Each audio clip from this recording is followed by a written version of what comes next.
दूसरी बात है कि पेशेंट की age should be less than 40। देखिए इसका ये मतलब नहीं है आप 42 पे नहीं कर सकते हैं, ठीक है, आप कीजिए, लेकिन सक्सेस रेट कंप्रोमाइज़ हो जाएगा।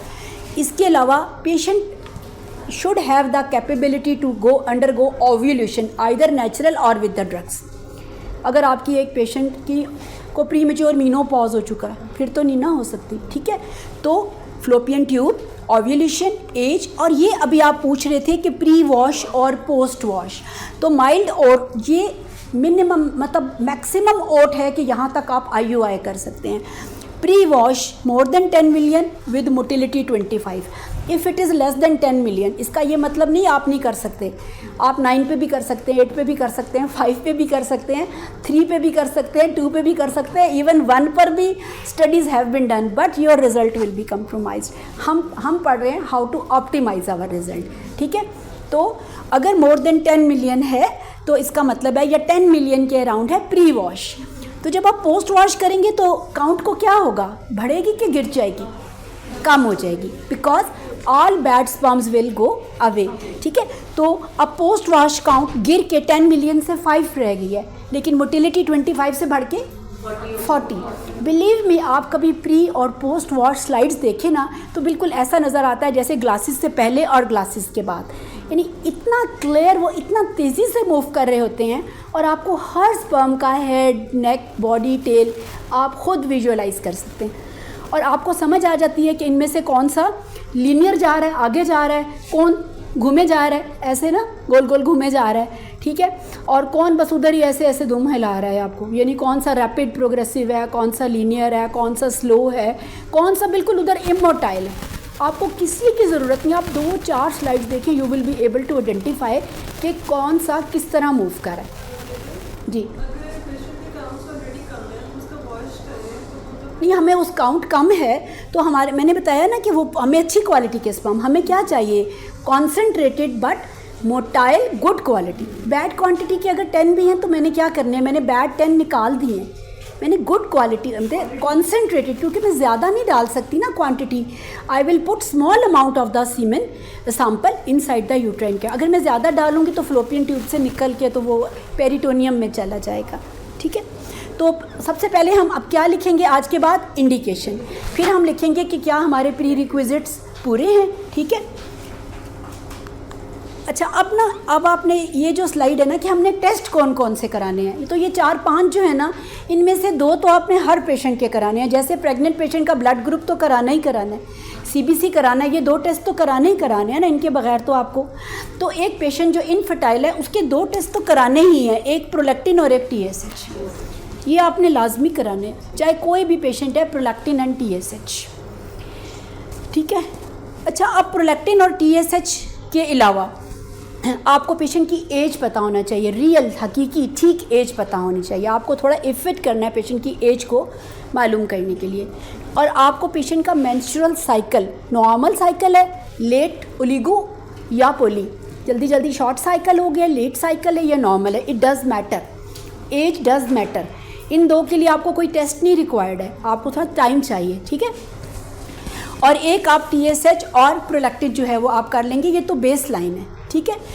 अच्छा, अब इसके बाद जो है FSH LH की कोई ख़ास ज़रूरत नहीं है, कुछ नहीं। Even in the PCO FSH LH का अभी रोल अनलेस अनटिल के आपने पेशेंट का को IVF के लिए आपने देखना है, और उसमें आपने देखना है कि पेशेंट का आपने IVF स्टार्ट करना है तो FSH कितना उसका रेज्ड है, क्योंकि it should be less then 8।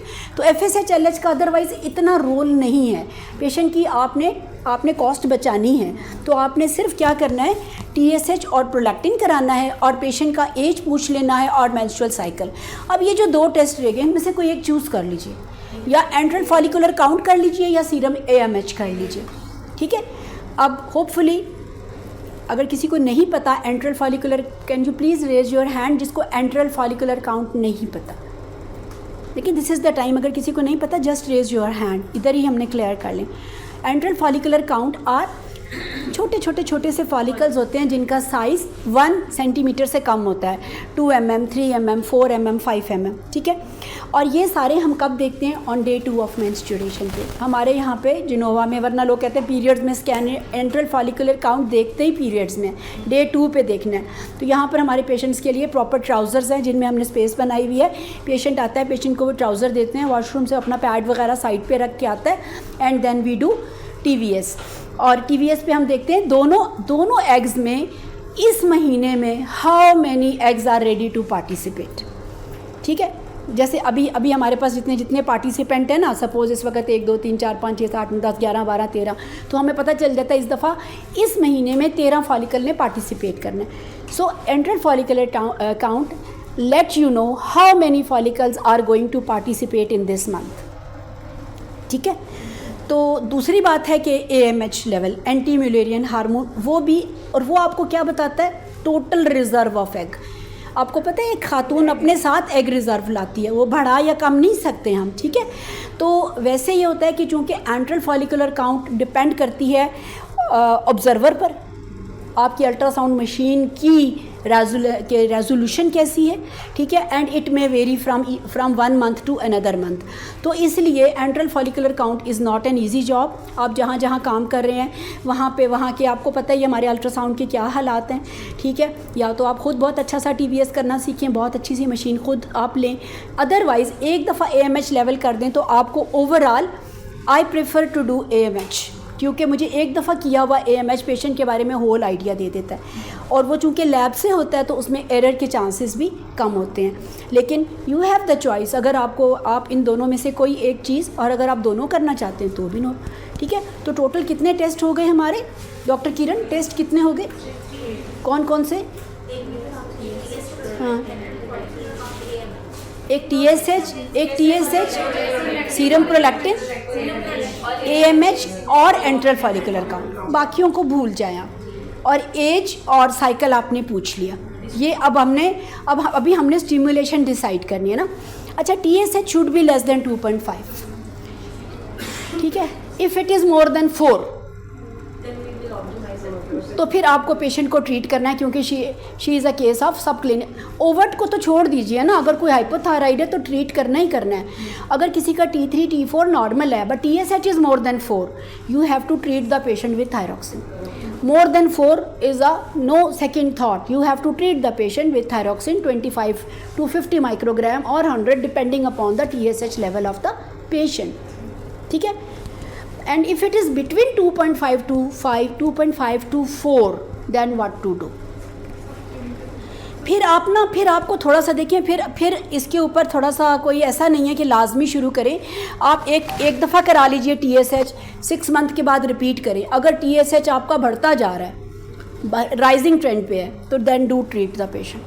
अगर पेशेंट का साथ गोइटर भी है, then do treat the patient. If patient have certain symptoms, आपको लगता है हाइपोथायराइड, तो then do treat the patient. If anti-TPO antibodies are present, then do treat the patient. अगर पेशेंट के पहले एबॉर्शंस है, पेशेंट पैरा 0 एबॉर्शन 2 आपके पास आ गई है, तो अगर पेशेंट की एबॉर्शंस की हिस्ट्री है, क्योंकि सब क्लिनिकल हाइपोथायराइडिज्म से अर्ली एबॉर्शंस होते हैं, तो आपने अगर पेशेंट को प्रेग्नेंट कर भी लिया तो अर्ली एबॉर्शन हो जाएगा। तो अगर ये 3-4 चीज़ों में से कुछ है तो then you can treat the patient with thyroxine 25 microgram if it is between 2.5 to 4, यानी 2.5 से 4 के बीच में यूज़ योर, अपना सोचिए आप पेशेंट को करना है कि नहीं करना, ठीक है। कि पेशेंट को कोई ऑटो इम्यून डिजीज़ तो नहीं है, पेशेंट को anti-TPO एंटीबॉडीज़, क्योंकि anti-TPO एंटीबॉडीज़ ऑटो इम्यून में ही होंगी ना। इसके अलावा पेशेंट को क्लिनिकली हाइपोथायराइड तो नहीं लगती है, पहले कोई एबॉर्शंस तो नहीं है, या रिपीट करा के देख लीजिए कुछ अरसे बाद। अगर वो राइजिंग ट्रेंड पे हैं तो डू ट्रीट योर पेशेंट।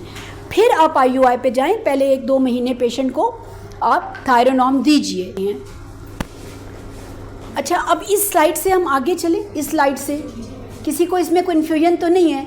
तो हम जो इधर उधर दूर रहते हैं, हमारे पास TVS नहीं है या रिलायबिलिटी नहीं है, तो we can get AMH from Chughtai lab करा सकते हैं। आपको मरीज़ का पता चल जाएगा ये कौन सा रिस्पॉन्डर है, क्योंकि ये तो आज आपने सीख के जाना है कि पेशेंट कौन सा रिस्पॉन्डर है, ठीक है। अच्छा, ये थोड़ा सा है कि optimise your patient for 8 to 12 weeks. अगर आपका पेशेंट PCO का पेशेंट है, आप जंप ना करें IUI पे। पहले पेशेंट को 2 से 3 महीने metformin 1 to 2 gram extended release आप दीजिए। देते हैं ना आप सब, ग्लूकोफेज देते हैं ना, लेकिन पेशेंट को XR दीजिए, एक्सटेंडेड रिलीज़ दीजिए, और मैक्सिमम डोजेस 2 ग्राम। हल 250 से कुछ भी नहीं होता। 500 से स्टार्ट कीजिए, 750 पे ले जाएं, 1 ग्राम पे ले जाएं, 1 ग्राम BD पे ले जाएं। इवन लीन PCO के पेशेंट को भी मेटफॉर्मिन दीजिए, लीन पेशेंट्स को भी, ज़रूरी नहीं है कि आप ओबीस पेशेंट्स को दें। And along with myoinositol 2 to 4 gram, it will optimize, क्योंकि PCO में आपकी जो क्वालिटी ऑफ oocyte है वो आपकी अच्छी नहीं होती। सो क्वालिटी ऑफ oocyte और इसके अलावा एंडोमेट्रियल रिसेप्टिविटी को इम्प्रूव करने के लिए आपको मेटफॉर्मिन और मायोइनोसिटोल का कॉम्बिनेशन एंड वेट रिडक्शन। आप देखिए, आप मरीज़ को IUI के लिए तैयार होते हैं, मरीज़ प्रेग्नेंट होकर आ जाती है। बहुत सारे मरीज़ पेशेंट ये लेते हैं, वेट रिडक्शन करते हैं। वेट रिडक्शन प्लीज़, एक इनफर्टिलिटी के पेशेंट PCO वाले को we need 30 to 40 minute to guide the patient what to do and what not to do. क्या खाना है, क्या नहीं खाना, क्या करना है। सिर्फ लाइफस्टाइल मॉडिफिकेशन लिख देने से कोई मरीज़ 0.5 ग्राम भी वेट जो है ना वो नहीं रिड्यूस करता, जब तक कि आप उसके साथ थोड़ा फर्मली बात नहीं करेंगे। यहाँ पे डॉक्टर इफ्तिखार तो मरीज़ की फ़ाइल फेंक देते हैं कि अगर आप वेट रिड्यूस करके नहीं आएंगे, don't come into my chamber. So आपने PCO को ट्रीट करना है, आपने सब क्लिनिकल हाइपोथायराइडिज्म को ट्रीट करना है। इसके अलावा हमने कहा था प्रोलैक्टिन करना है। So how to interpret the prolactin, it should be less than 20। अच्छा, अब पेशेंट को जब आपने IUI करना है ना, तो उससे पहले वाले मंथ में आपने हाइपरप्रोलैक्टिनीमिया को ट्रीट करना है। तो सपोज़ अगर पेशेंट का प्रोलैक्टिन लेवल 20 to 50 के बीच में, तो आपने पेशेंट को क्या करना है कि आपने पेशेंट को आपने केबरगुलिन स्टार्ट करना है 0.5 milligram twice in a week, 1 month आप पेशेंट को दे दीजिए। That is enough if it is between 20 to 50। और आप अगले महीने में आप स्टार्ट कर दीजिए, क्योंकि हाई प्रोलैक्टिन लेवल अगेन आपकी ओव्यूलेशन को इम्पेयर करेगा। ठीक है, अगर पेशेंट का प्रोलैक्टिन लेवल 50 to 100 के बीच में है, then you have to treat the patient for 3 months 12 weeks by cabergoline. ठीक है, तो लेकिन 3 महीने से ज़्यादा ना ट्रीट कीजिए। बहुत ज़्यादा प्रोलैक्टिन को सप्रेस भी नहीं करना आपने। ब्रोमोक्रिप्टिन दे सकते हैं, लेकिन आपको पता ही है कि ब्रोमोक्रिप्टिन किस तरह पेशेंट लेते हैं, हमें रिजल्ट चाहिए। So you have to give cabergoline to the patient. ठीक है, फॉर 20 to 40 है तो 1 मंथ काफ़ी है, 20 to 50 तक। अगर 50 to 100 है तो तकरीबन 8 to 12 वीक्स, और अगर 100 से ज़्यादा है फिर तो आपने कराना है ना, उसका आपने ब्रेन का MRI वगैरह कराना है। अच्छा, अब ये वाले पेशेंट बहुत कॉमन है, आपको पता है ना, अगर किसी का AMH कम है तो इसका मतलब है उसके ओवेरियन रिजर्व बहुत। आप एक दिन जिनोवा में बैठ के देखें, how many patients are coming with a very low level of AMH, 0.1, 0.2, 0.4, 0.5, less than 1। Most of the patient coming here जो है ना, they have AMH level less than 1। So अगर किसी का डिक्रीज्ड ओवेरियन रिजर्व है तो फिर उसको आपने उसको DHEA अभी बताती हूँ मैं, ये आपने तकरीबन 3 months तक देना है। ठीक है, और फिर आपने IUI पे जाना है। और अगर ओट का पेशेंट है उसको भी एंटीऑक्सीडेंट्स देने हैं, और विटामिन D तो आपने देना ही है पेशेंट को, क्योंकि बोथ मेल एंड फीमेल में एग और स्पर्म की गुड क्वालिटी बनाने के लिए it is important, and folic acid. So ये सारी चीज़ें इम्पॉर्टेंट हैं IUI की प्रेपरेशन से पहले। ये देखें, सो अभी हमने क्या कहा, ग्लूकोफेज XR एंड मायोफॉलिक साशे। ठीक है, ये किसके लिए, फॉर PCO। ऐसे ही हमने कहा ना कि हम तकरीबन 3 माह तक पेशेंट को वेट रिडक्शन कराएंगे, लाइफस्टाइल मॉडिफिकेशन कराएंगे ग्लूकोफेज XR और मायोफॉलिक के साथ। हम पेशेंट को 3 मंथ तक वेट रिडक्शन कराएंगे। अगर पेशेंट का प्रोलैक्टिन लेवल रेज है तो हमने कहा हम केबरगुलिन देंगे, डोस्टिनेक्स। अगर वो 50 से कम है तो टोटल 1 मंथ इज़ एनफ। और अगर 50 से ज़्यादा है 100 तक, तो हम 2 से 3 महीने पेशेंट को डोस्टिनेक्स, केबरगुलिन देंगे फॉर 2 to 3 months। थायरोनॉम हमने कहा अगर सब क्लिनिकल हाइपोथायराइडिज्म है तो हम पेशेंट को देंगे। दीज आर ओवर्जिन D, ओवरफ्लो एंड गिलेस्टिरॉन। ये तीनों चीज़ें अवेलेबल है मार्केट में। DHEAS दिस इज़, ये AMH को इम्प्रूव नहीं करेगा, AMH को कोई इम्प्रूव नहीं कर सकता। पेशेंट विद लो AMH, उसमें हम बस कहीं कहीं जो रेजिडुअल फॉलिकल पड़े हुए हैं ना, उनको क्या करते हैं, लोकल माइक्रो इन्वायरमेंट को बेहतर करने के लिए, उनके ऊपर FSH के रिसेप्टर इंक्रीज़ करने के लिए और रिस्पांस बेहतर करने के लिए हम ये देते हैं ठीक है। तो अदरवाइज़ AMH नहीं इम्प्रूव होता, लेकिन अगर आप ये देने के बाद पेशेंट को IUI करेंगे तो the response will be better. तो ये ओवाजेन डी, गिलेस्ट्रॉन डी, ओवाफ्लो, तीनों ही DHEAS हैं टू इम्प्रूव नहीं कहना चाहिए, to improve micro environment of the ovary in patient with low AMH। और अगर कोई पेशेंट आपका नहीं भी IUI करता, आपके पास आता है, तो you can start this one ना, कि अगर वो नेचुरली कंसीव करे, you can do all this things even in the natural cycle जो है ना, ठीक है। अच्छा, और ये एंटीऑक्सीडेंट है coenzyme Q10 for good quality of oocyte both in the mail and female. तो ख़ास तौर पे पेशेंट की एज अगर 35 से ज़्यादा है, आपको लगता है उसकी oocyte की क्वालिटी अच्छी नहीं है और उसका जो AMH लेवल लो है, तो आप pre treatment with 2 months coenzyme Q10 either इनमें से एक सिलेक्ट कीजिए, ओवाफ्लो, गिलेस्ट्रॉन डी या ओवाजेन डी, 25 मिलीग्राम सुबह दोपहर शाम 3 टाइम पेशेंट को लेना। तो ये हमारा क्या है, प्री ट्रीटमेंट है बिफोर IUI जी। ये तीनों एक ही चीज़ है, ओवाफ्लो, गिलेस्ट्रॉन डी एंड ओवाजेन डी, ये सब DHEAS है, ठीक है। ये मैंने आप ऊपर लिखा हुआ है 8 to 12 वीक्स, 8 to 12 वीक्स। ये प्रेपरेशन है, ऑप्टिमाइज़ करें। अभी हमने IUI नहीं स्टार्ट किया, हमने पेशेंट को, और जो प्रॉब्लम है सबको तो नहीं देना ना। अगर किसी को ये प्रॉब्लम है हाइपरप्रोलैक्टिनी में तो देंगे, किसी में ये हाइपोथायराइडिज्म है उसको ये देंगे, PCO वालों को वो देंगे, लो AMH वालों को ये देंगे। किसकी? TDS 25 मिलीग्राम TDS है।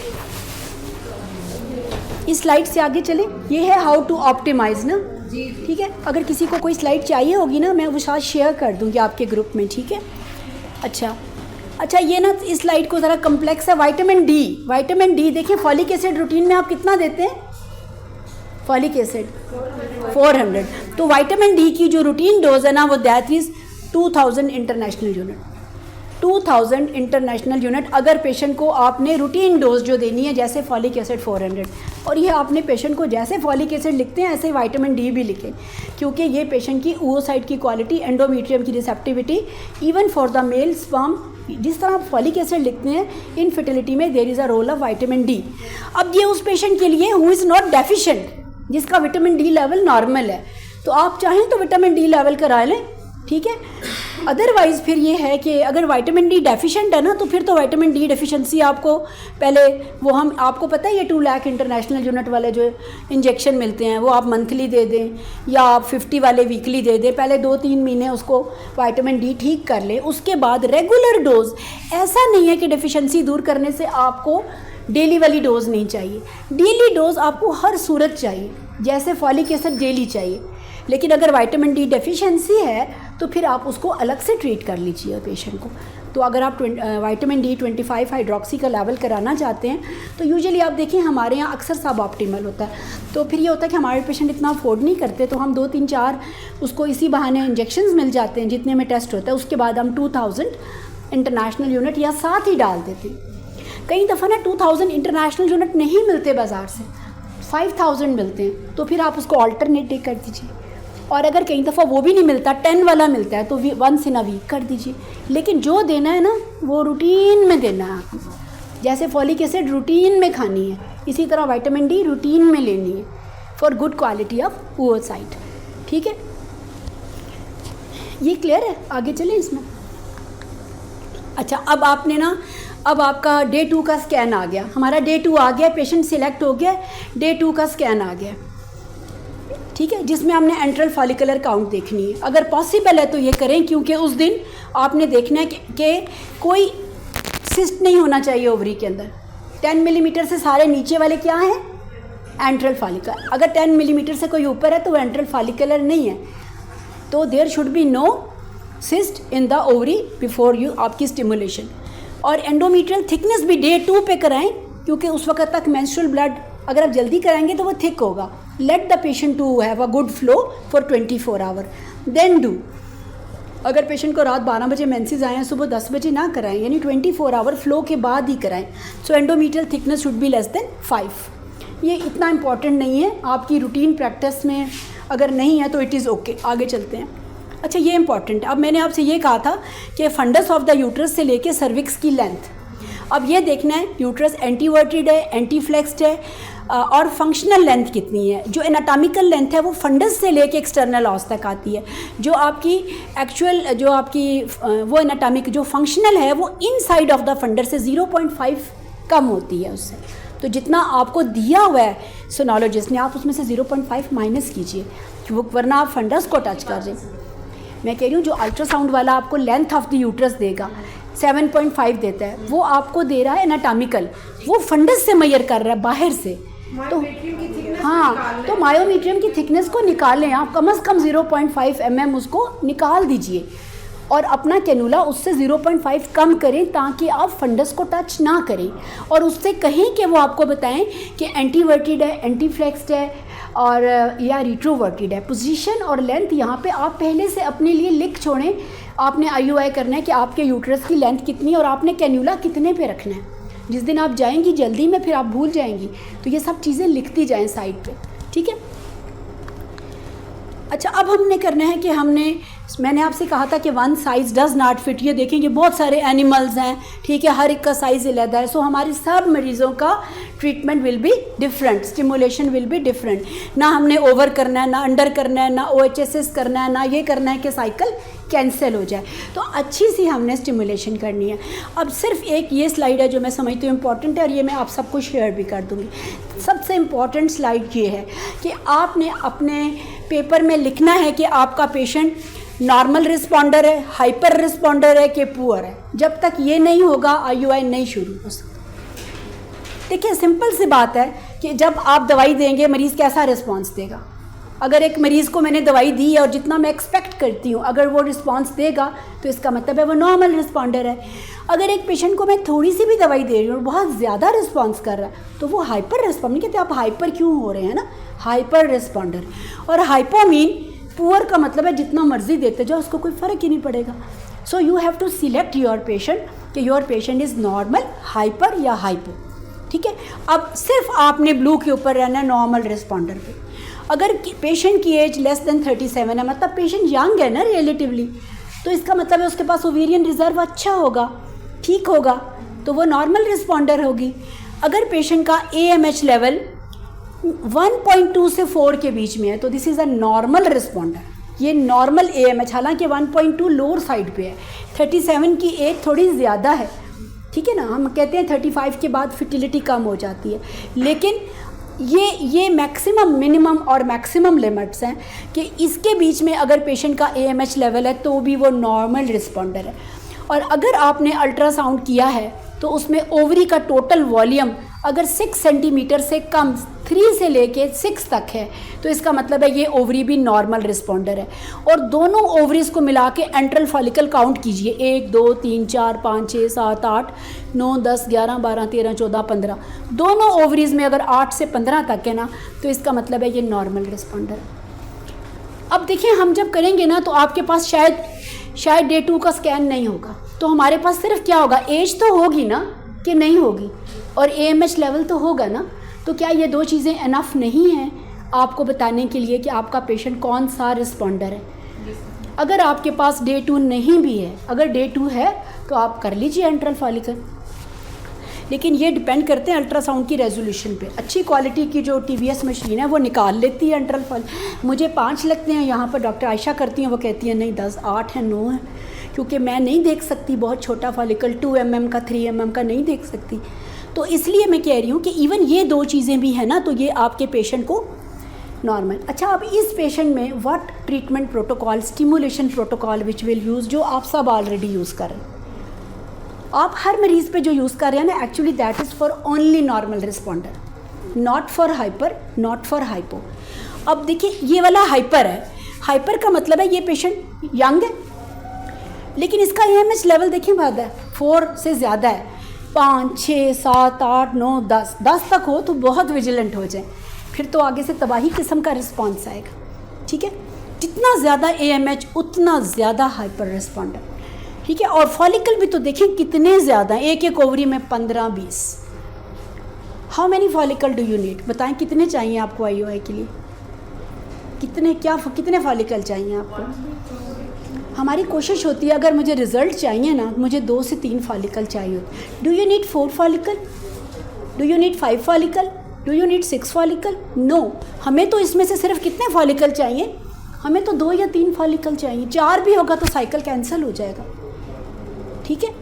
सो मुझे इन फॉलिकल में से ये सारे के सारे तैयार हैं सेकेंड डे पे कि हम पार्टिसिपेट कर रहे हैं, लेकिन मुझे कितना आगे लाने हैं? 2 या 3, ठीक है। तो be careful in these patients while stimulating your overdose में hyper stimulate the patient, you may have to cancel the patient में result in triplet pregnancy, quadruplet pregnancy. अभी 2 दिन पहले मैंने एक पेशेंट देखा, उसके 5 एम्ब्रियोज बने हैं, सब में कार्डियक एक्टिविटी है और क्लोमिफिन से बने हैं, मैंने नहीं दिया, किसी और ने दिया हुआ है, ठीक है। अच्छा, अब ये वो पेशेंट है थर्ड वाले, पुअर।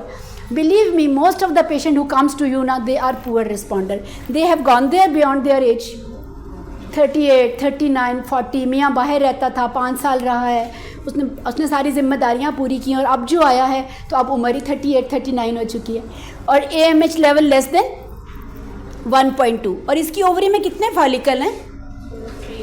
ये देखो ना, 1, 2, 3 है ना, ये देखें। और इधर वाले भी, इन दोनों को मिला लें तो 1, 2, 3, 4। तो इनको अगर मैं बहुत ज़्यादा भी डोज दे दूँ तो मैं कितने फॉलिकल बना लूँगी?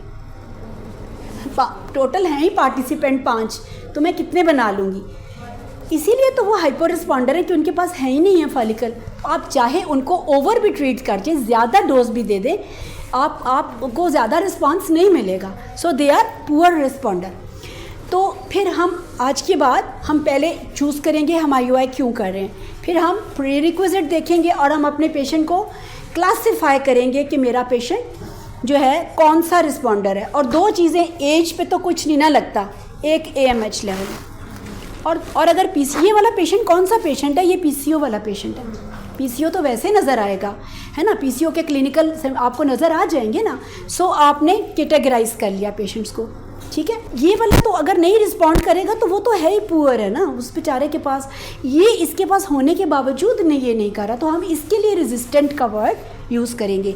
ये वो टर्मिनोलॉजीज थी जो वो जो थे फार्मा वाले वो यूज़ कर रहे थे, है ना। और वो चाह रहे थे कि इन पेशेंट्स के लिए, ये वाले पेशेंट्स, इन पेशेंट्स के लिए वो चाह रहे थे कि वो जो नई ड्रग लेके आए हैं, बहुत कॉस्टली ड्रग, वो यूज़ की जाए। असल में वो ये कहना चाह रहे थे, ठीक है। वो काफ़ी महंगा है और वो IVF में यूज़ होना है, किसी में हमारे नहीं यूज़ होना हम, ठीक है। अच्छा, अब यहाँ तक तो अभी हमारा जो पेशेंट है, अब हमने उसको सपोज़ वो पेशेंट हमारा नॉर्मल रिस्पॉन्डर है, कौन सा पेशेंट जो हमने आज सिलेक्ट किया था, ठीक है। आगे चलें। अच्छा, अब इस पेशेंट को स्टिमुलेट, आप देखिए ये वही है जो आप करते हैं। आप क्या करते हैं, डे 2 से क्या स्टार्ट करते हैं पेशेंट को? लेट्रोजोल स्टार्ट करते हैं। कितनी स्टार्ट करते हैं? या 1 टैबलेट देते हैं या 2 देते हैं, लेकिन अगर 2 देते हैं तो एक साथ ही दिया करें, BD करके ना दिया करें, ठीक है।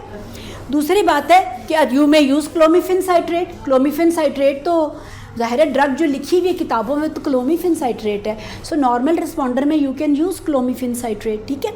तो आप जी 50 वो आमतौर पे BD देते हैं, ठीक है। लेकिन लेट्रोजोल जो है वो उसकी चूँकि लंबी होती है, उसका जो है उसकी हाफ़ लाइफ, तो वो हम सिंगल में करके देते हैं। कुछ कंडीशंस में BD भी देते हैं, वो मैं बताती हूँ। तो डे 2 से लेके, यही कहते हैं ना, मेंसेस के दूसरे दिन से लेके 6ठे दिन तक आपने दवाई खानी है। उसके बाद आपने 7वें, 8वें और 9वें दिन पेशेंट को इंजेक्शन देना है HMG।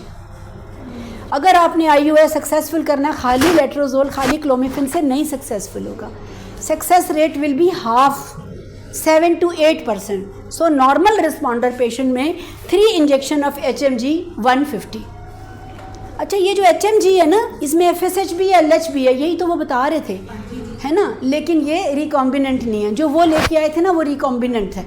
रिकॉम्बिनेंट का मतलब है वो बना है ना बायोटेक्नोलॉजी से, तो बहुत महंगा है। HMG तो क्या बनता है, ह्यूमन मीनोपॉजल लेडी से, तो एक्चुअली HCG है, LH नहीं है, HCG है। तो वो सारा जो कॉम्प्लिकेटेड वाला पहला बता रहे थे वो HMG और उसका कंपैरिजन बता रहे थे, लेकिन हमने रिकॉम्बिनेंट नहीं यूज़ करना, हमने HMG ही यूज़ करना, ठीक है। अच्छा, अब हमने वो बातें यूज़ करनी है जो हमने अपने छोटे छोटे क्लिनिक्स पे बैठ के करनी है। तो 3 इंजेक्शन HMG के आप पेशेंट को दे डालिए, ठीक है, 2 से 3 इंजेक्शन, ठीक है। उसके बाद आप डे 11 और डे 12 पे स्कैन करा लीजिए, TVS। ऐसे ही करते हैं ना आप। तो आपका 18 to 22 mm का अगर फॉलिकल आता है तो आप ट्रिगर लगा देते हैं। ट्रिगर आपने सेंटर से पूछ के लगाना है कि ट्रिगर कितने बजे तक खुला है, ये कितने बजे तक इजाज़त दे रही हैं, इन्होंने कब सेंटर बंद कर देना है, इसके अलावा लिस्ट कितनी है, मुझे कब टाइम मिलेगा। तो यूजुअली जैसे मेरा टाइम यहाँ पे 3 बजे का है तो मैं रात पेशेंट को 2:30 से 3 बजे ट्रिगर लगाती हूँ, and after 36 hours we do. So normal responder में you all are doing this, ऐसे ही सब कर रहे हैं कि नहीं। IUI बग़ैर कोरिएंडोट्रोपिन्स के नहीं करना आपने HMG के बगैर IUI successful chances less likely. हमें रिज़ल्ट चाहिए 2 से 3 आपने ओवोसाइट बनाने। ट्विनिंग का रिस्क होता है, ज़ाहिर होगा, but you need result. So 2 follicle तो बनने चाहिए, 2 से 3 फॉलिकल, ठीक है। ये मेरा ऑब्जेक्टिव है। ये था नॉर्मल रिस्पॉन्डर, ठीक है। अच्छा एक बात और, आपके पास मरीज़ आएगा ना, बहुत सारे पिछले भी पेपर लेके आएगा, एकदम IUI पे तो नहीं जाता। आप प्लीज़ प्रीवियस रिस्पांस भी देखिए पेशेंट का, कि पेशेंट का पहला रिस्पांस कैसा था, उसके अकॉर्डिंगली भी you can adjust the things. आगे चलिए। अच्छा अब ये वो पेशेंट है जो हाइपर है। अब इसमें से क्लोमिफिन तो आउट ही कर दिए हमने, क्लोमिफिन आउट कर दिए, और लेट्रोजोल उसी तरह वही डे 2 से डे 6, मेंसिस के डे 2 से डे 6 तक आपने लेट्रोजोल आइदर 1 टैबलेट और 1 BD depending upon previous response. उसके बाद इन पेशेंट्स को भी HMG आपने देना है डे 7, डे 8, डे 9, ठीक है, डिपेंडिंग अपॉन प्रीवियस रिस्पॉन्स, ठीक है। सेम है, आपने TVS करा लिया और आपने फॉलिकल के साइज़ पे ट्रिगर दिया। इसमें ट्रिगर जो होता है ना, PCO में यूजुअली हम कहते हैं trigger 10,000, usually it is better results अगर 10,000 हो। अच्छा इसमें और पिछले में क्या फ़र्क था? इसमें था कि इसमें हमने क्लोमिफिन नहीं यूज़ की, ठीक है। दूसरी बात ये है कि इंजेक्शन हमने 75 से स्टार्ट किया। देखिए अगर आपका पेशेंट प्रीवियस रिस्पॉन्स अच्छा है तो आप 75 भी दे सकते हैं, 75, 75, 75। सो केयरफुली लुक कि पहले कैसा था, और आपने पहला साइकिल जो शुरू किया है 75, 75, 75 दे दीजिए। अच्छा फॉलिकल बनेगा फिर ही IUI होगा ना, नहीं बनेगा नहीं करेंगे। लेकिन अगर आपका 150 आपने डायरेक्ट दे दिया और अगर उसको हाइपर हो गया देन इट। सो कहने का मतलब ये you have to be little cautious in these patients. और हम इनमें क्या कर सकते हैं 2 to 3 month before, in patients को हम 2 to 3 मंथ बिफोर IUI क्या कर सकते हैं, इनको हमने ट्रीट करें, यानी वेट रिडक्शन, मेटफॉर्मिन, मायोइनोसिटॉल। मेटफॉर्मिन आपकी हाइपर स्टिमुलेशन को प्रिवेंट करती है। तो अगर एक पेशेंट ने 2 से 3 महीने आपकी ली हुई है उसने ये जो क्या कह रहे हैं मेटफॉर्मिन, तो ये आपके chances of ovarian hyper stimulation को प्रिवेंट करेगी, ठीक है। यहाँ तक ठीक है। अच्छा अब मैंने आपसे कहा था कि हाइपर रिस्पॉन्डर एक और तरह बिहेव कर सकते हैं, वो कैसे? रेजिस्टेंट। अब फ़र्ज़ करें आपने उनको दिया, रिस्पॉन्ड ही नहीं कर रहा, आपने पहले खाली लेट्रोजोल दिया, नो रिस्पॉन्स, आपने लेट्रोजोल की डोज बढ़ाई, नो रिस्पॉन्स, आपने लेट्रोजोल के साथ आपने ये 75 वाला दिया, फिर भी नो रिस्पॉन्स, अगर आपने 150 दिया फिर भी नो रिस्पॉन्स। तो अब क्या करें? रेजिस्टेंट केसेस को कैसे डील करें? Even if you are not doing IUI, please incorporate it into your practice. सबको IUI ज़रूरी नहीं होता कि आप करें। आगे मूव करें। अच्छा इन पेशेंट्स में आपने क्या करना है, एक्सटेंडेड लेट्रोजोल प्रोटोकॉल पे चले जाना। बिल्कुल ऐसा जैसे आपने कभी कोई लॉक खोला हो, उस लॉक की वही चाबी हो और आप शुरू में लगाते हैं तो नहीं लगती, फिर थोड़ा सा आप उसको थोड़ा सा मैनिपुलेट करते हैं तो लग जाती है। इसी तरह PCO के लिए यूज़ तो आपने लेट्रोजोल ही करना है, सिर्फ देने के तरीके थोड़े डिफरेंट हैं। तो आपने वही 10 टैबलेट जो आपने पहले 2 OD करके दी थी, आप 1 OD दे दीजिए फ्रॉम डे 1 to डे 10। जी This is a very peaceful step-by-step approach. Yes. Do patient cooperate with doctors? Yes. अगर आपने पेशेंट को ना क्या करना है, जब पेशेंट आता है ना तो आपने उससे कहना है कि मैंने स्टेप बाय स्टेप चलना है। स्टेप 1, स्टेप 2, मैं एकदम से आपको हाई डोज नहीं दे सकता। आपको मैंने अभी एक हाइपर स्टिमुलेशन का केस डील किया है, पूरा 1 महीना लगा है, पेशेंट एडमिट भी हुई है, ठीक है। और जो है ना पेशेंट जो हाइपर स्टिमुलेशन के पेशेंट्स होते हैं, यू नो दैट, फिर एक दफ़ा बहुत टाइम आपकी पहली काउंसलिंग पे डिपेंड करना है कि मैंने स्टेप वाइज करना है। पहले मैं ये करूँगी, मैं आप पहले बता दें सारा उसको, पहले मैं 1 गोली दूंगी, फिर मैं 2 दूंगी, फिर मैं 75 वाला टीका लगाऊंगी, फिर 150 वाला लगाऊंगी, फिर भी रिस्पॉन्ड ना किया तो मैं एक्सटेंडेड लेट्रोजोल पे जाऊंगी। एक्सटेंडेड लेट्रोजोल का मतलब है डे 1 से डे 10 तक आपने 1 गोली रोज़ाना, यानी आपने एक्सपैंड कर दिया। वही 10 टैबलेट को एक्सपैंड कर दिया, उससे आपकी FSH विंडो बढ़ गई, इतनी लंबी आपकी FSH विंडो हो गई। सो फॉलिकल की recruitment and development will be good. और अगर पेशेंट रिस्पॉन्ड नहीं कर रहा तो आप इसको 1 BD कर दीजिए फॉर 10 डेज। अब मैंने यहाँ 1 BD यूज़ किया। So extended letrozole protocol with single tablet for 10 days and it acts beautifully. बहुत सारे मरीज़ इससे कंसीव करते हैं। अगर नहीं कंसीव करता 1 BD फॉर 10 डेज, ठीक है। नहीं कंसीव करता तो add dexamethasone with it, 0.5 milligram dexamethasone for 10 days.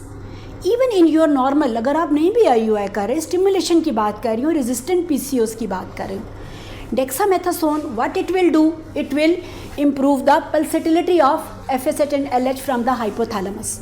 So PCO में बेसिकली पल्सेटिलिटी ही, आपको पता है LH ज़्यादा होती है, FSH कम होती है, तो पल्सेटिलिटी ही हमारी जो है ना ख़राब होती है।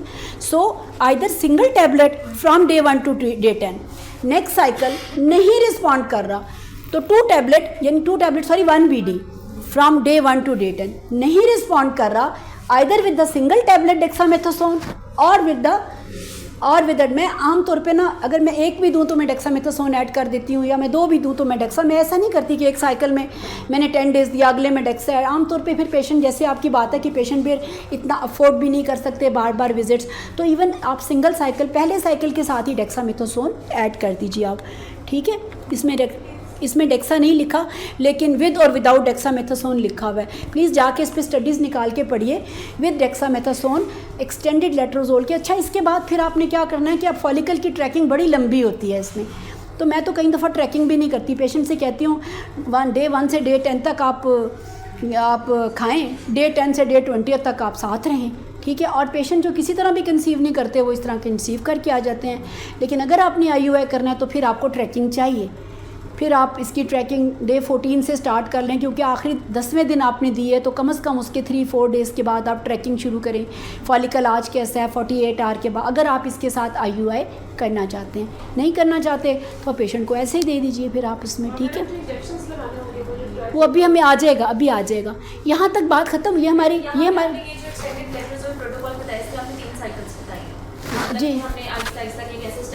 जी एक में हमने पहले तो हमने वो दिया था ना, हाँ पहले हमने वो था डे 2 से डे 6 था, फिर उसके बाद डे 1 से अच्छा एक्सटेंडेड में सिर्फ हमने 2 साइकिल दिए हैं, डे 1 से डे 10 तक दिया है विद डेक्सामेथासोन।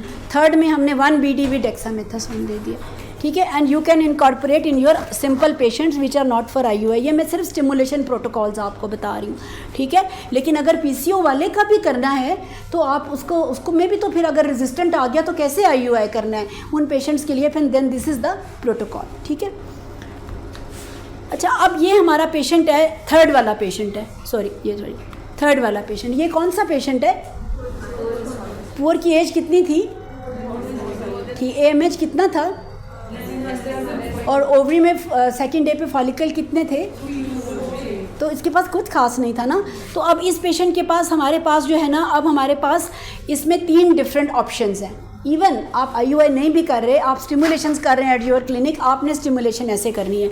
एक स्टिमुलेशन तो वही है एक्सटेंडेड लेट्रोजोल प्रोटोकॉल, यानी जो आपने रेजिस्टेंट PCO में की है आपने पुअर रिस्पॉन्डर में भी कर सकते हैं, लेकिन इसमें स्टीरॉइड का रोल नहीं है, यहाँ पर स्टीरॉइड का रोल नहीं है, ठीक है। सिर्फ डे 1 से डे 10 तक आपने जो है वो दिया। या फिर आप ये वाला प्रोटोकॉल यूज़ करें, ये बहुत अच्छा प्रोटोकॉल है, step up letrozole protocol. Total आपने ना 10 टैबलेट ही यूज़ करनी है, लेकिन करनी कैसे हैं? स्टेप्स के हिसाब से। डे 1 को छोड़ दीजिए, कुछ नहीं करना, अगले दिन 1 गोली, उससे अगले दिन 2 गोलियाँ, उससे अगले दिन 3 गोलियाँ, उससे अगले दिन 4 गोलियाँ, तो टोटल 10 टैबलेट बन गई, ठीक है ना। तो आपने स्टेप्स चढ़े हैं।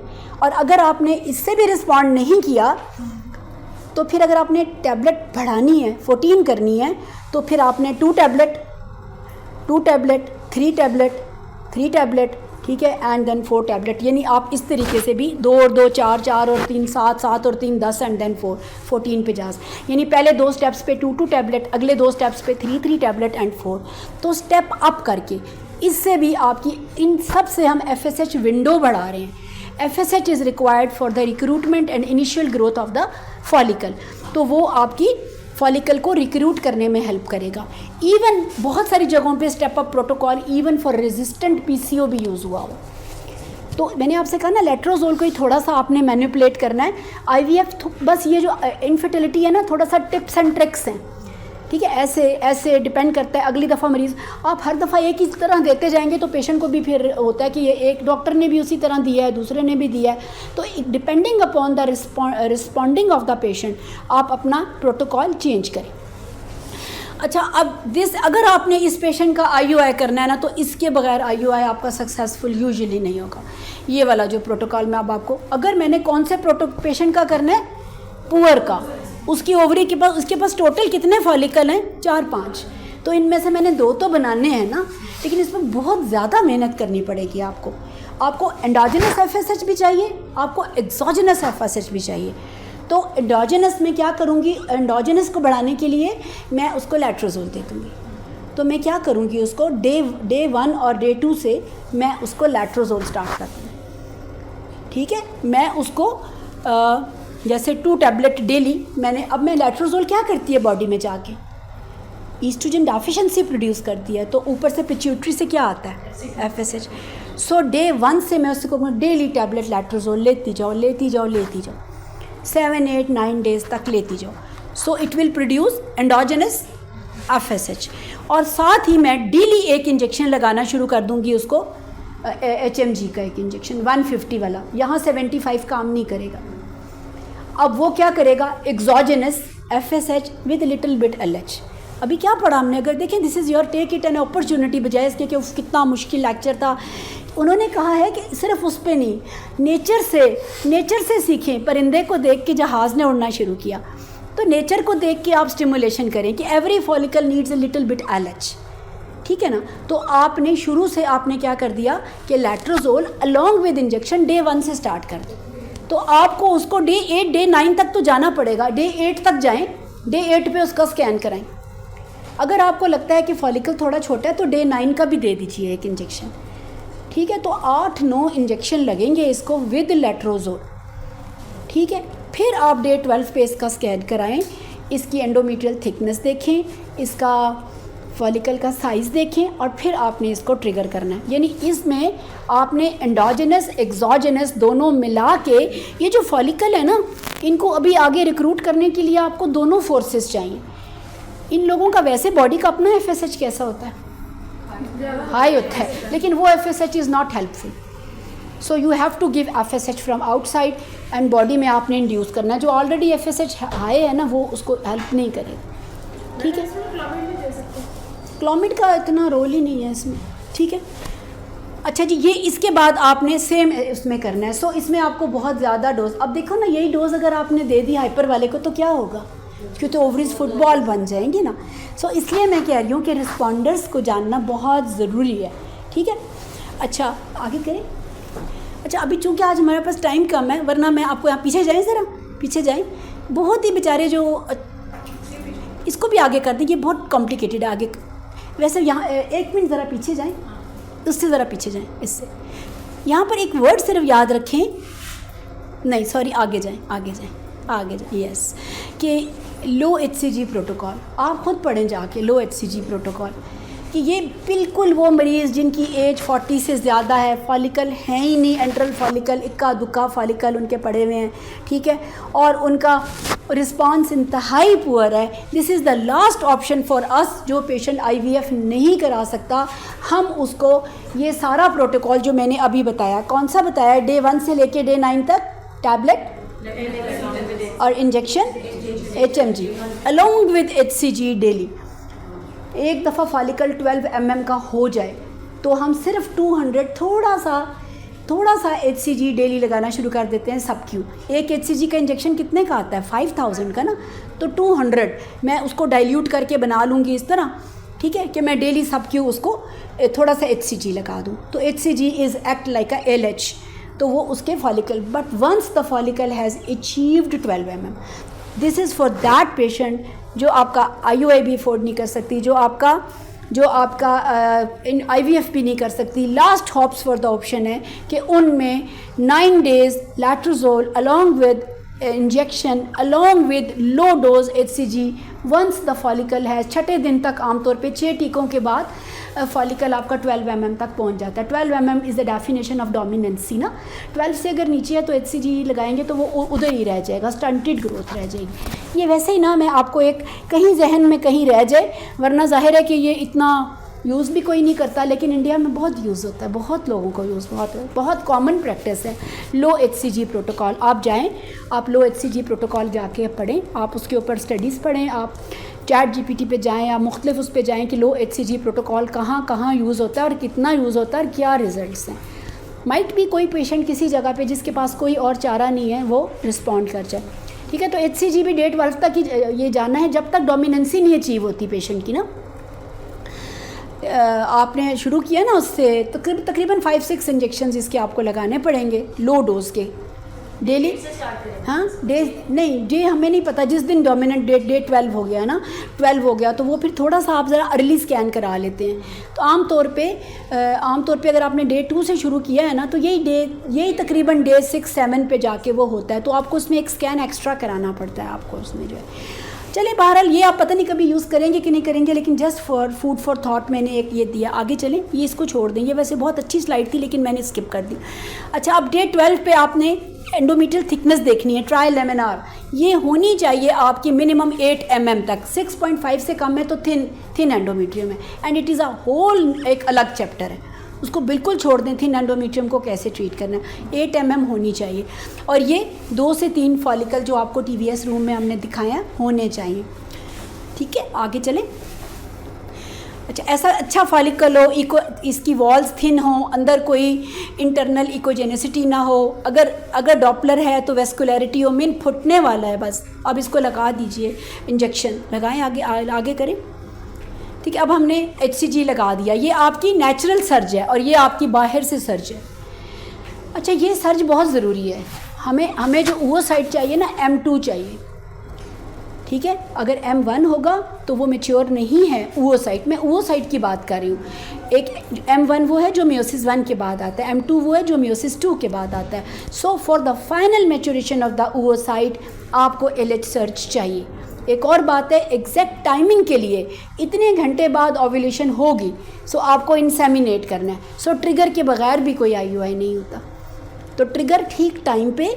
ट्रिगर में 2 चीज़ें इंपॉर्टेंट हैं, एक टाइम और एक टेम्परेचर ठीक कोल्ड यानी चेन मेंटेनेंस हो, और तो आप HCG और ठीक टाइम जब आपने करना है उसके 36 घंटे बाद आपने करना है, टाइम आप खुद चूज़ कर लीजिए। लेकिन जब फॉलिकल मैच्योर हो गया तो डिले ना करें कि आप 2 दिन बाद, मतलब 1-2-4 घंटे का आप डिसाइड कर लें। आगे चले, ये मैंने बता दिया है, आगे चलिए। अच्छा, ये एक थोड़ा सा डिफरेंट चीज़ है कि हमारा जो नेचुरल फॉलिकल मैच्योर होता है ना, हमारा नेचुरल बग़ैर किसी स्टिमुलेशन के 24 mm पे M2 बनता है। अगर आपने लेट्रोजोल खाली यूज़ किया तो 22 mm पे M2 बनता है। अगर आपने गोनाडोट्रोफिन यूज़ किया तो 20 mm पे, इसलिए अगर आपने ट्रिगर करना है तो कोशिश करें 20 mm तक जाए तो ट्रिगर करें। और अगर आपने खाली गोनाडोट्रोफिन यूज़ किए जैसे IVF में, तो वो तो 18 पे भी बन जाता है, मैच्योर हो जाता है। So maturity of the oocyte depend upon that what you are using. So हर एक की मैच्योरिटी डिफरेंट है। तो हम चूँकि IUI पढ़ रहे हैं तो आपने 18 से 22, 17 पे ना लगाएं, 17 इज़ टू अर्ली, ठीक है। और 24 से बड़ा हो जाए फिर भी वो पोस्ट मैच्योर हो जाता है, फिर भी नहीं, उसको इतना IVF से नहीं होता, ट्रिगर का फ़ायदा नहीं। कुछ लोग 26 पे लगा रहे होते हैं, 27 पे लगा रहे होते हैं, तो वो भी अच्छी मैच्योरिटी नहीं है। मैच्योरिटी इज़ बिटवीन 18 to 20, 21, 22, ठीक है। आगे चलें। अच्छा, तो अगर एक फॉलिकल है तो 5000 लगाएं, अगर 2 फॉलिकल है तो 10,000 ट्रिगर लगाएं। पेशेंट लोग ना अब ना आ गया है ये जो आता है प्यूबर्जिन अब 10,000 वाला भी आता है ना, तो आप प्यूबर्जिन लगा दीजिए 10,000 वाला। इनकी कॉस्ट भी कम है, अब तो उन्होंने भी कॉस्ट कम कर दी है, फर्टीसी वालों ने भी शायद कम कर दिया। तो अगर 2 फॉलिकल हैं तो 10 लगाए, because 1 follicle will be 1 injection will be less for 2 follicle. इसी तरह एंडोमेट्रियोसिस में भी थोड़ा ट्रिगर ज़्यादा चाहिए होता है, ठीक है। बाकी हम रिकॉम्बिनेंट पे नहीं जाते, हमने चूँकि अपने क्लिनिक्स पे बैठ के करना है तो हम इस पे नहीं जाते। आगे चलें, ये भी छोड़ दें, आगे चलें। रेस्क्यू IUI भी छोड़ दें, ये IVF के साथ है। आगे चलें। अच्छा, ये अब मैं थोड़ा सा बता देती हूँ। ये जो ये है एरिक्सन मेथड IUI। ये ना आज अभी आप देखें कि ये इधर मैं करती हूँ ना तनवीर मेडिकल सेंटर में, तो हर दूसरे के लिए मुझे बुला रहे होते हैं कि मैडम ये क्या है, ये जेंडर सिलेक्शन IUI है, ठीक है। तो actually what they are doing that this is मतलब एरिक्सन मेथड जाके आप देखें कि यू यूज़ एल्ब्यूमिनेट, कि आप जब बना रहे हैं ना सैंपल तो आप एल्ब्यूमिन आपने डालनी है। वो कैसे कि एल्ब्यूमिन का ना आपने एक टेस्ट ट्यूब के अंदर कॉलम्स बना देते हैं। सबसे ऊपर 5% एल्ब्यूमिन, फिर 10%, फिर 20%, फिर 30, फिर 40, फिर 50, तो ऊपर सैंपल डाल देते हैं। मेल स्पर्म्स लाइट होते हैं, फास्टर होते हैं, सो दे गो डीप। फीमेल वाले बीच में ही अटक जाते हैं, सो ऊपर वाले को अलग करके नीचे वाले से इंसेमिनेट करते हैं। सो इसके जो लिखा हुआ मैंने जो देखा है उसमें कि भाई इसमें मोर देन 50% चांसेस है कि जेंडर सिलेक्शन में मेल बेबी के चांसेस, बट किसी से आपने कमिट नहीं करना कि फिर कि ये कोई जेंडर सिलेक्शन नहीं है, but chances are, and they are doing a lot of IUI just for this purpose for male. और वो कहते हैं हमारे बहुत मेल होते हैं, मुझे एग्जैक्टली नहीं पता, मैं उनके काफ़ी सारे IUI करती हूँ तो जिसमें वो gender selection IUI, but this is written. लेकिन अगर आप एल्ब्यूमिन डालें ना, इसके और बहुत सारे फ़ायदे हैं। मसलन ये स्पर्म सर्वाइवल को बढ़ा देता है, बेस्ट क्वालिटी मोटाइल स्पर्म्स को चूज़ करता है, मॉर्फोलॉजिकली गुड को चूज़ करता है, अनएक्सप्लेन्ड में हेल्पफुल है, ओट में है। सो अगर एल्ब्यूमिन वाला IUI थोड़ा महंगा IUI, लेकिन if the patient can afford you can ask for albumin IUI, क्योंकि इससे चांसेस बढ़ जाएंगे आपके, ठीक है। आगे चलें। अच्छा, डबल IUI का मतलब है कि एक आपने किया 24 घंटे पे, एक आपने किया 36 पे।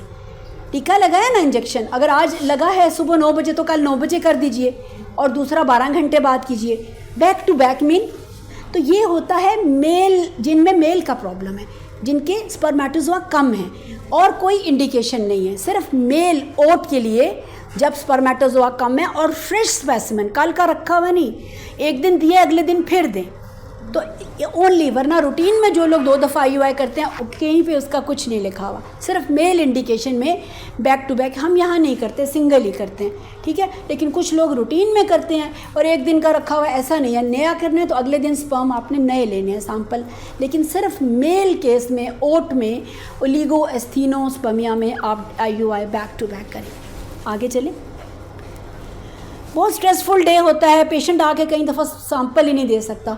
अच्छी जगह होनी चाहिए, लाइक यहाँ पर प्रॉपर एक जगह है, एक रूम है जहाँ पेशेंट, बहुत अच्छा रूम है और बहुत कंफर्टेबल। पेशेंट कभी यहाँ से, एक आध पेशेंट कभी भागा है मेरा, वरना पेशेंट ना कि आखिरी दिन सैंपल नहीं दिया, और वो दिन जा रहा था घर वापस, वो बाहर जा रहा था, तो हमने उसको कहा यार तुम जाते जाते बस एक दफ़ा एक ना मीटिंग कर जाओ, तो वो जाते वक्त मेहरबानी कर गया और वो वाइफ प्रेग्नेंट हो गई उसकी, क्योंकि शी वॉज प्रिपेयर्ड ना। तो मैंने कहा अगर मैं IUI करती तो मुझे लगता मेरा IUI प्रिपेयर था। Actually it was the good stimulation, और वो 8-9 साल बाद that was the first baby उसका, और वो हस्बैंड तब उसी दिन चला गया था, अभी तक वापस नहीं आया, और जो है बाहर गया हुआ है ना, कहीं बाहर गया हुआ है। तो आई मीन जिसलिए मैं आपसे कह रही हूँ कि social factors are very important. तो अच्छा कंफर्टेबल एनवायरनमेंट होना चाहिए जहाँ पेशेंट सैंपल दे सके। आगे चले, आगे चलें।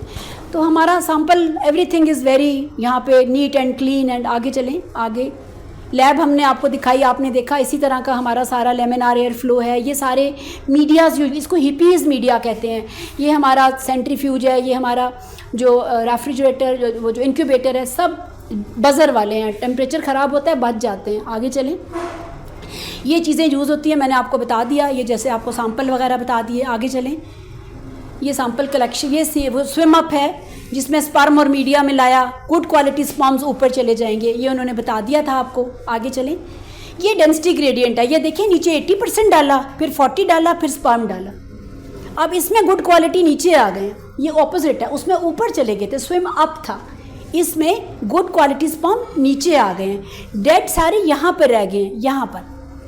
तो यहाँ पर हम सारे सीमन के सैंपल्स को डबल डेंसिटी से प्रिपेयर करते हैं क्योंकि इसके रिजल्ट ज़्यादा अच्छे हैं। ठीक है, तो दो तरीके हैं, double density and swim up technique. आगे चलें।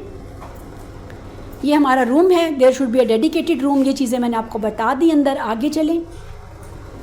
ठीक है, ल्यूटियल फेस मैंने आपसे बताया नेक्स्ट डे शुरू करनी है। और विजाइनल साइक्लोजिस्ट, ओरल का रोल इतना अच्छा नहीं है।